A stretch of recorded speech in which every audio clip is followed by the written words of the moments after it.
என்ன நோக்கத்தோடு வந்திருக்காள் என்று உமக்கு தெரியும். அவர்களுக்கு ஏற்ற மன்னாவை நீர் கொடுப்பதற்காக நன்றி. ஆண்டவர், பிரயோஜனமான வார்த்தைகளை நீர் ஒவ்வொருவருக்கு போதிப்பதற்காக உமக்கு நன்றி தகப்பனே. ஆண்டவர், இந்த வேலையை ஒவ்வொருடைய வாழ்க்கையில துக்கங்களை கர்த்தர் சந்தோஷமாய் மாற்றுவதற்காக உமக்கு நன்றி. நம்முடைய கரத்தில் எங்களை தாழ்த்தி ஒப்புக் கொடுக்கிறோம். இயேசுவின் நாமத்திலே ஜெபிக்கிறோம் நல்ல பிதாவே, ஆமென். அல்லேலூயா, அல்லேலூயா.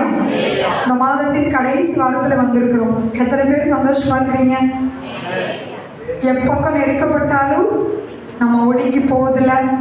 கலக்கம் வரும், ஆனால் நம்ம மன முறிவடைய கர்த்தர் விட மாட்டார். துன்பங்கள் வரும், ஆனால் நம்மை கர்த்தர் கைவிட மாட்டார். அல்லேலூயா.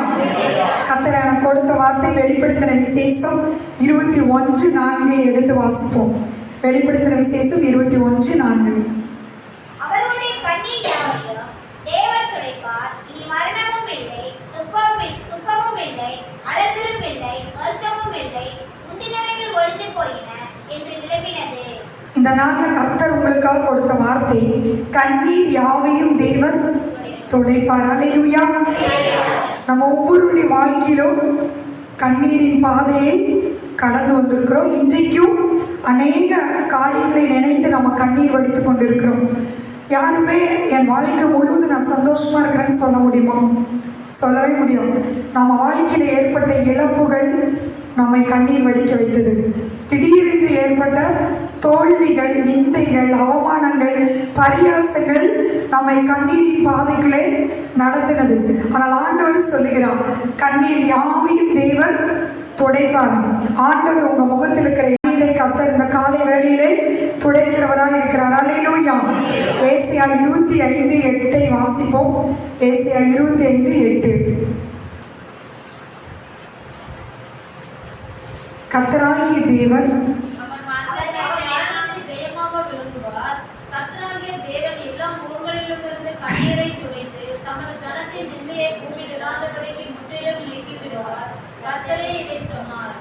கர்த்தராகிய தேவன் எல்லா முகங்களிலுமிருந்து கண்ணீரை துடைத்து தம்முடைய ஜனத்தின் நிந்தையை பூமியில் இராதபடிக்கு முற்றிலும் நீக்கி விடுவார்.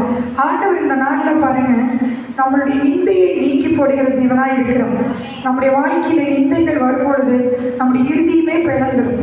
தாவீது சொல்கிறார், நிந்தையின் இறுதியத்தை பிளந்தது என்று சொல்லி. நம்முடைய வாழ்க்கையில அநேக நம்மை தூசிக்கும் பொழுது, காரணமில்லாமல் நம்மை குற்றப்படுத்தும் பொழுது, காரணமில்லாமல் நம்மை பயக்கும் பொழுது நம்முடைய இருதயம் சோர்ந்து போகிறது. அதனால் நாம் கண்ணீரோடு காணப்படுகிறோம். ஆனால் கர்த்தர் இந்த நாளிலே நம்முடைய முகத்தில் இருக்கிற கண்ணீரை துடைக்கிறவராய் இருக்கிறார். சங்கீதத்தில் வாசிக்கிறோம், 42:3 வாசிக்கிறோம், உன் தெய்வன் எங்கே என்று நாள்தோறும் சொல்லுகிறபடியால் என் கண்ணீரே எனக்கு உணவாயிற்று. தாவீதுடைய வாழ்க்கையில எவ்வளவோ நெருக்கங்கள், எவ்வளவோ உபத்திரங்கள், எவ்வளவோ தனிமையான சூழ்நிலைகள், அற்பமாய் எண்ணப்பட்ட சூழ்நிலைகள், உபத்திரத்தின் சூழ்நிலைகள், இவைகளுக்கு மத்தியிலே தாவீதை கர்த்தர் கைவிடவே இல்லை. தாவீது சொல்கிறார், நாள் முழுவதும் உன் தேவன் எங்கே என்று என்னை சொல்லுகிறபடியால் என் கண்ணீரே எனக்கு உணவாயிற்று. இன்றைக்கு நம்முடைய வாழ்க்கை அப்படித்தானே இருக்குது. உன் தேவன் எங்கே என்று நம்மை பார்த்து கேட்கிறார்கள். நம்முடைய வாழ்க்கையில் திடீர்னு சோதனைகள், பாடுகள், போராட்டங்கள் வரும் பொழுது, நீ இவ்வளவு ஜெபம் பண்ண, ஆலயத்துக்கு போன, ஏன் உன்னுடைய வாழ்க்கையில் இவ்வளோ கஷ்டம் அப்படின்னு நீ கும்பிடுற சாமி உன்னை காப்பாற்றல, நீ வணங்குகிற தெய்வம் உன்னை காப்பாற்றல அப்படின்னு சொல்லி இன்றைக்கு நம்மை கேலி பண்ணுகிற கூட்டம் உண்டு, பரியாசம் பண்ணுகிற கூட்டங்கள் உண்டு. ஆனால் இதற்கு மத்தியில் கர்த்தர் நம்மை பார்த்து சொல்லுகிறார், நான் உன்னோடு கூட இருக்கிறேன். உன் கண்ணீரை துடைக்கும்படியாக, உன் அழுகின் பாதையை ஆனந்தமாக மாற்றும்படியாக உன்னோடு கூட இருக்கிறேன் என்று கர்த்தர் சொல்லுகிறார். ஏன்னா தாவீதுக்கு கண்ணீரே உணவாயிற்றோம். அப்படின்னா எந்த அளவு கண்ணீர் வடித்திருப்போம்.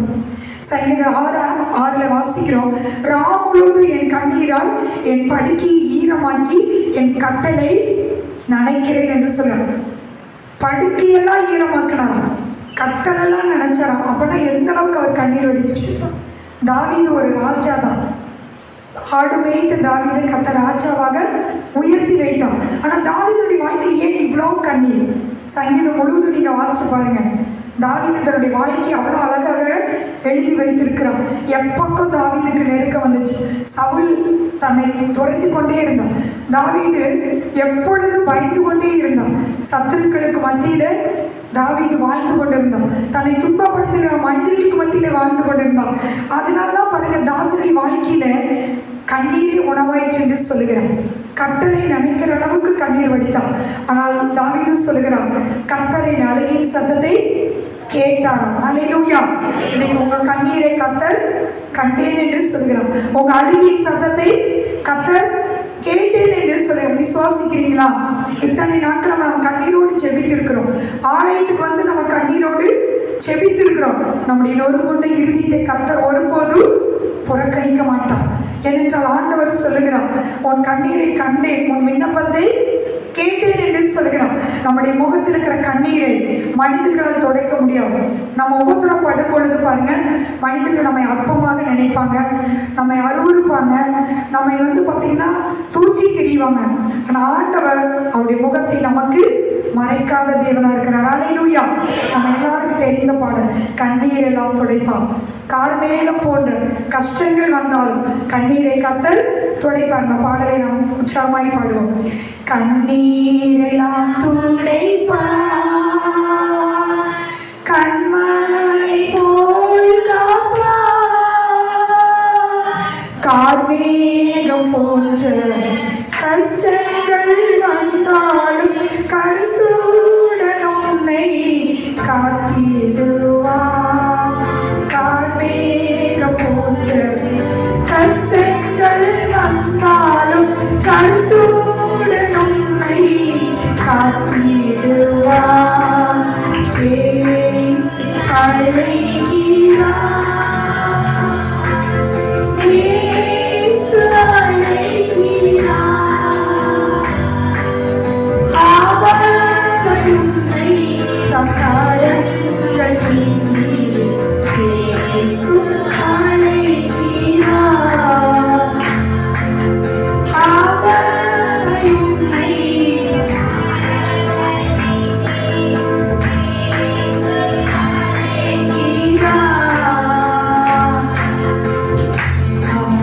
கார்மேகம் போன்ற கஷ்டங்கள் வந்தாலும் நம்முடைய வாழ்க்கையை அதையெல்லாம் கர்த்தர் நீக்குகிறவராக இருக்கிறார். அல்லேலூயா. சங்கீதத்தில் வாசிக்கிறோம், 54:8 வாசிக்கிறோம். சங்கீதம் 56:8 வாசிப்போம்.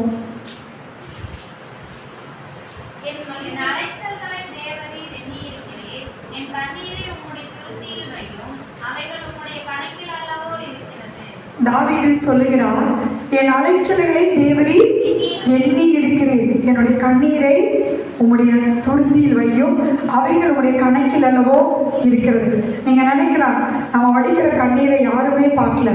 உங்க குடும்பத்தினர் பார்க்காம இருக்கலாம், உங்க பிள்ளைகள் பார்க்காம இருக்கலாம், யாருமே பார்க்காமல் இருக்கலாம். ஆனால் ஆண்டவர் நம்மை கண்ணோக்கி பார்க்கிற தேவனா இருக்கிறார். நம்ம எவ்வளோ கண்ணீர் வடித்திருக்கிறோம் என்று அவருடைய கணக்கிலே இருக்கிறது. அல்லேலூயா.